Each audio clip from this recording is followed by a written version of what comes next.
You can place your props to the side. We're going to begin in standing. So starting with the feet hip width apart, bringing one foot back behind you, keeping your weight split 50-50. We're going to start with tandem stance, where we are now, foot articulations.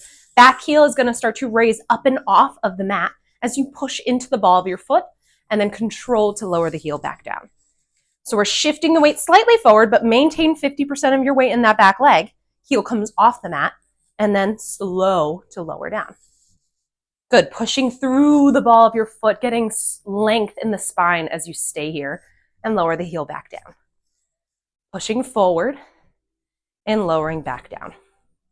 So we're getting not only a stretch in that plantar fascia with this, but then also activating the plantar flexors of the foot by mobilizing and pushing down into the toes, getting a good stretch of that big toe. Pushing forward, we've got 2 more left, and back down, and push forward, and let the heel come back down. Bring that foot forward, bring the opposite leg back behind you. 50-50 weight distribution, left and right. We are pushing through the ball of the foot and lowering the heel back down. Good, keep going. Pushing forward, lower the heel down. Make sure you're keeping your hips stacked underneath your rib cage as you push forward. Don't be inclined to push that rib cage forward. It's all happening with our feet. We've got 6 more on this side.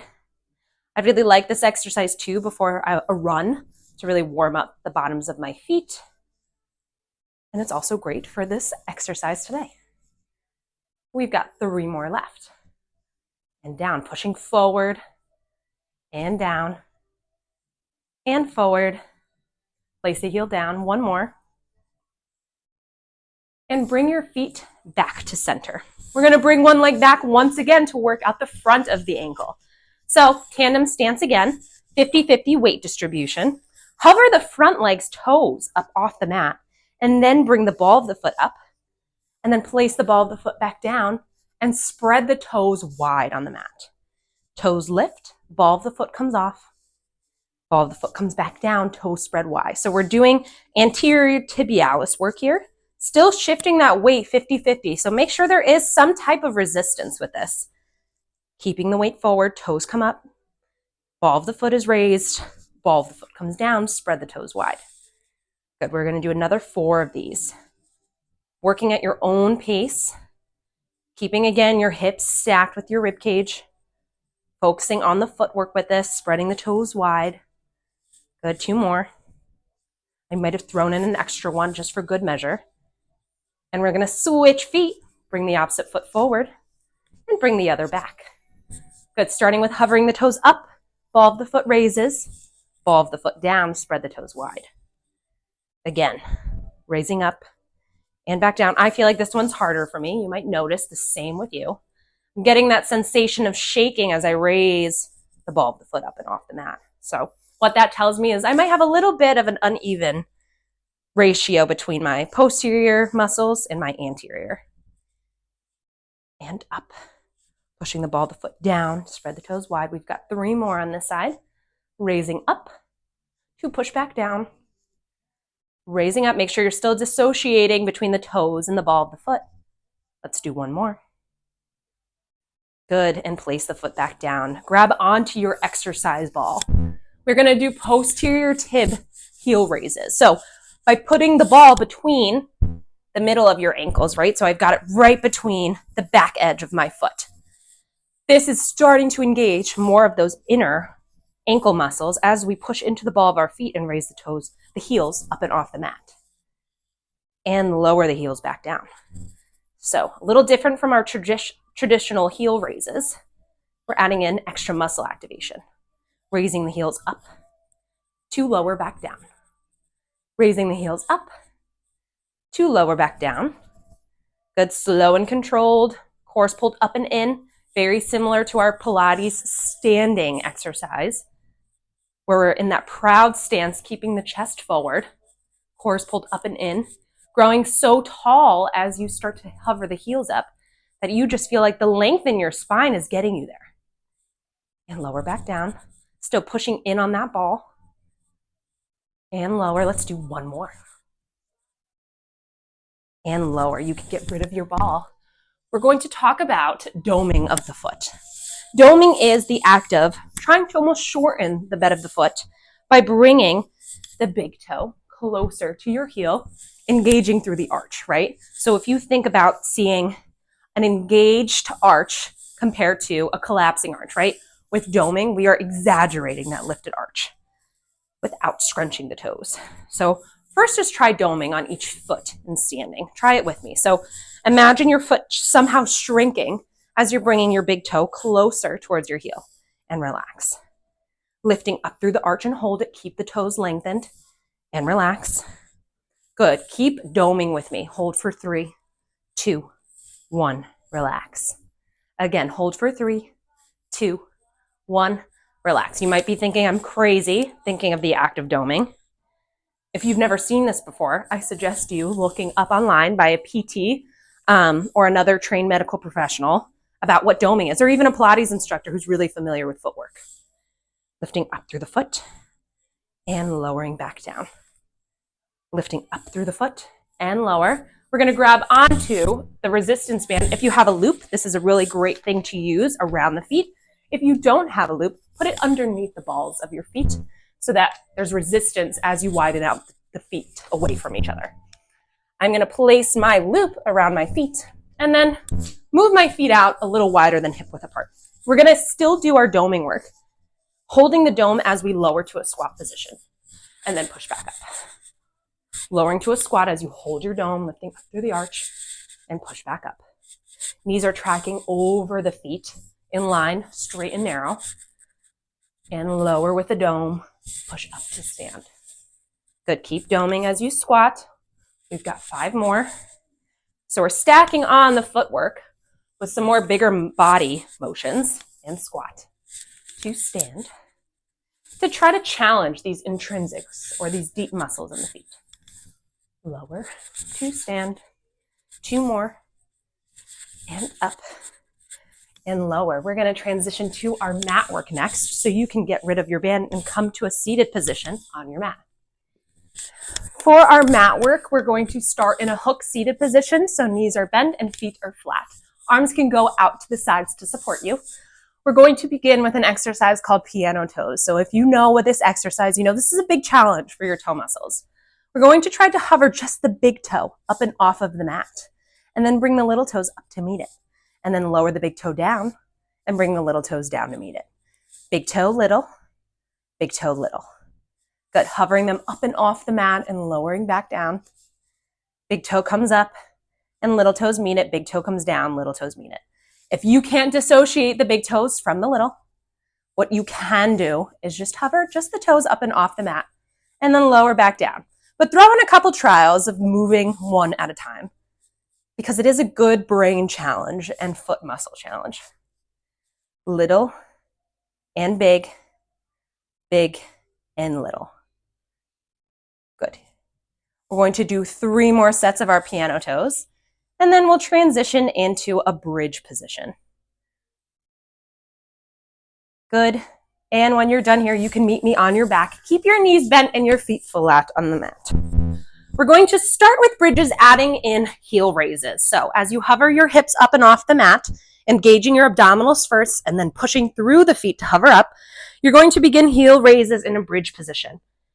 Lowering down to raise back up. So core is engaged to keep your spine straight. Your glute muscles are engaged to keep your hips here. And now we're adding in a calf engagement.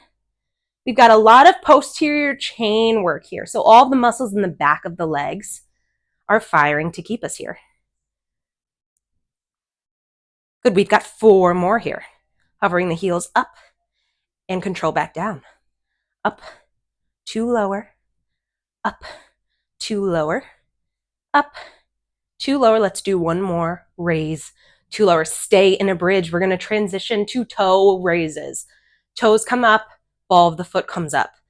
Ball of the foot comes back down. Spread the toes wide on the mat.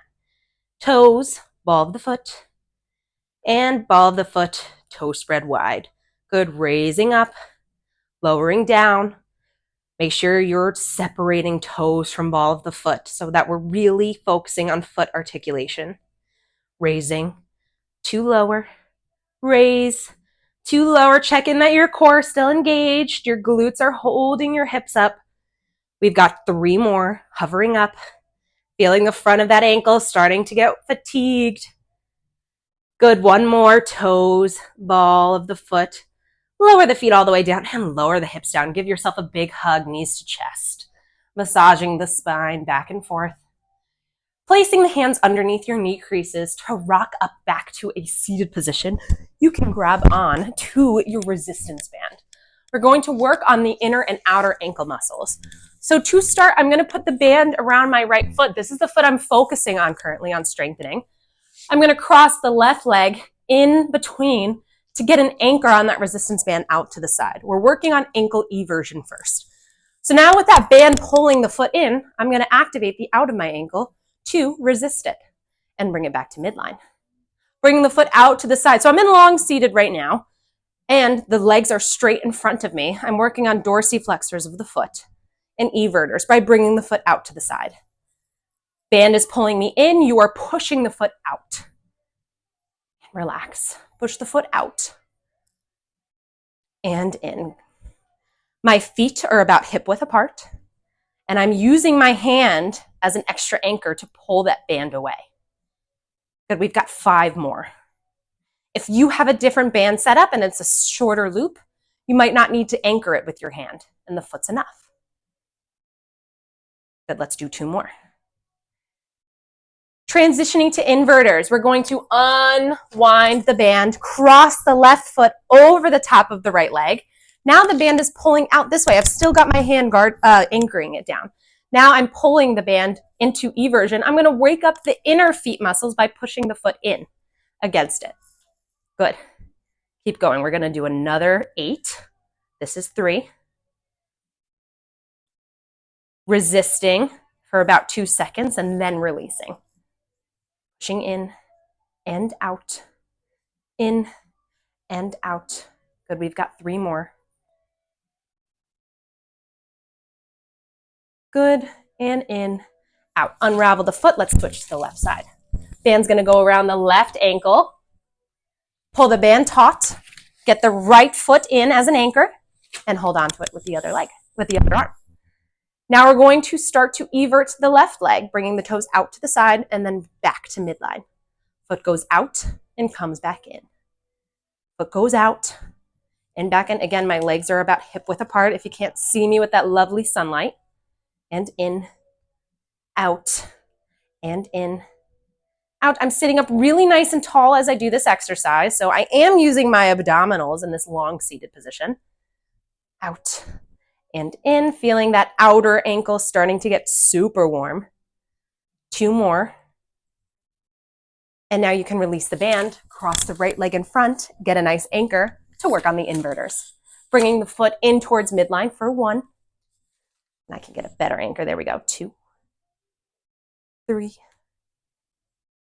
4. Try to hold that. Don't let the band win right away.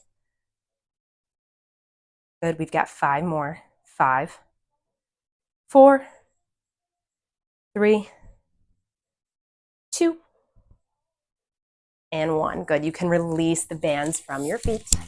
We're going to get into a front support position on hands and knees. So as if we were to push into our plank, but we're not doing that today. We're just going to straighten out one leg and start to stretch out the calf. So make sure the ball of your foot is nice and anchored on your mat. And you're going to push through the back heel. So I've got weight into my hands. I'm pushing through the heels of my hands to get more weight to stretch out that calf.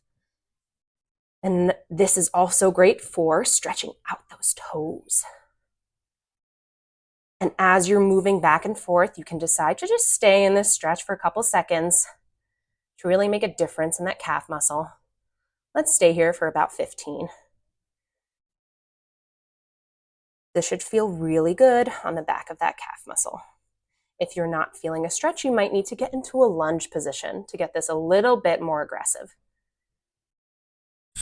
And we can switch to the other leg. So right knee's down, left leg is straightened. We're going to move back and forth just to warm up that area again. Driving the hips back and forth. Good, and after about 5 of those, just hold into that calf stretch. Hold for another 15. Got about 10 seconds left.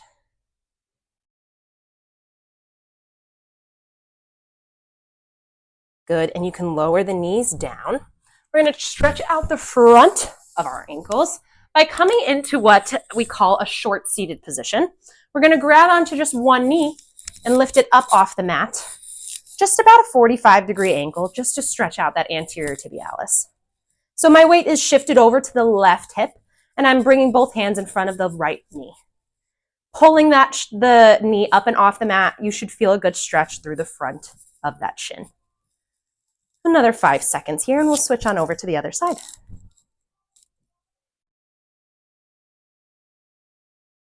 Good, lowering that knee down, switching your weight over to the right and grabbing onto the left knee. Good, keep yourself stacked. Try not to let that ankle collapse in either directions. This is a straightforward stretch. Another 5, 4, 3, 2, 1. Good, that is all I have for you guys today. I hope you enjoyed this foot series today and have a great rest of your day.